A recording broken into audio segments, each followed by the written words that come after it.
Liberty and freedom, words that should not be seen as synonymous as they have historical differences between them. Dr. Kerry Roberts tells us that the term freedom has Germanic origins. According to Moira Walsh, whereas we think of freedom today as being able to guide our own actions, if we read Aristotle's Politics, he defines it as directing your actions with reason. To Aristotle, freedom is not just being able to do what you want, but rather what is best good for human beings in action. However, too much freedom is not good and can lead to failure of democracy. People who say that freedom is doing whatever they want, what they desire, what they crave, those people aren't free, but rather they are slaves. They are slaves to whatever passions they give into. Freedom is not just the capacity to move oneself towards whatever ends one wishes, but rather to order your life by right reason. That is, by doing what is right. Freedom, therefore, requires virtues and morals. Alexander Rosenthal says that ancient people understood freedom completely different from us. Freedom as merely unrestrained action, wanting to do whatever you want, undermines itself, giving way to tyranny. An alcoholic person is not free. A smoker is not free. They are slaves to their cravings. Having true freedom means to have mastery over your desires. Freedom requires morals. For if you have freedom without morals, then it degenerates into license and leads to lawless anarchy, which then culminates in tyranny, which is the least free and least virtuous of all political forms. If everyone does whatever they want, they will destroy society. For example, allowing for stores to be looted and not arresting those people because the theft did not go above $900.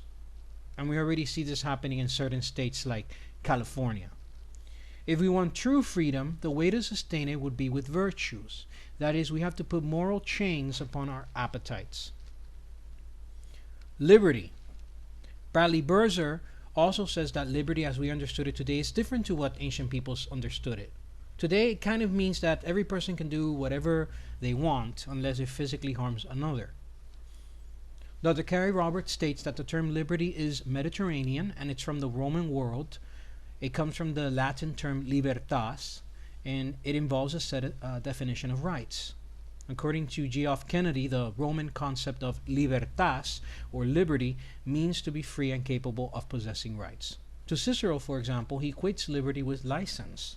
He states that when you have a state of liberty that prevails everywhere, the vice of anarchy extends even to the domestic animals.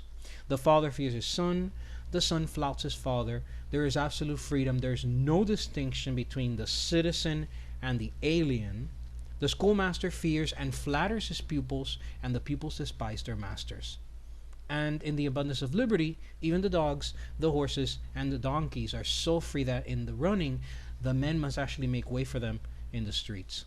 And you can see that today in our country as we have degenerated into a populace with less morals, less religion, less virtues.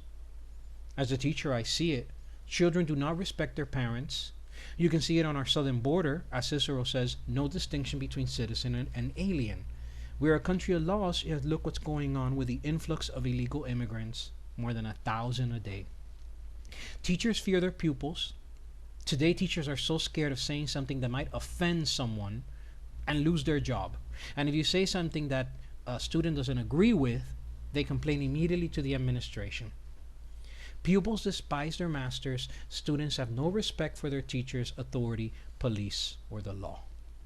And every time a court makes a ruling that a segment of the population doesn't agree with, instead of legally challenging it in a civil way, we see disorder, anarchy, and rioting in the streets. Are we a country of laws anymore? According to Cicero, the condition of liberty is license, and it is undesirable and can create the conditions for tyranny. I'll leave you with this to ponder. If we continue on this path that we are on, are we one day going to end up with some sort of dictatorship and our rights removed? Only time will tell.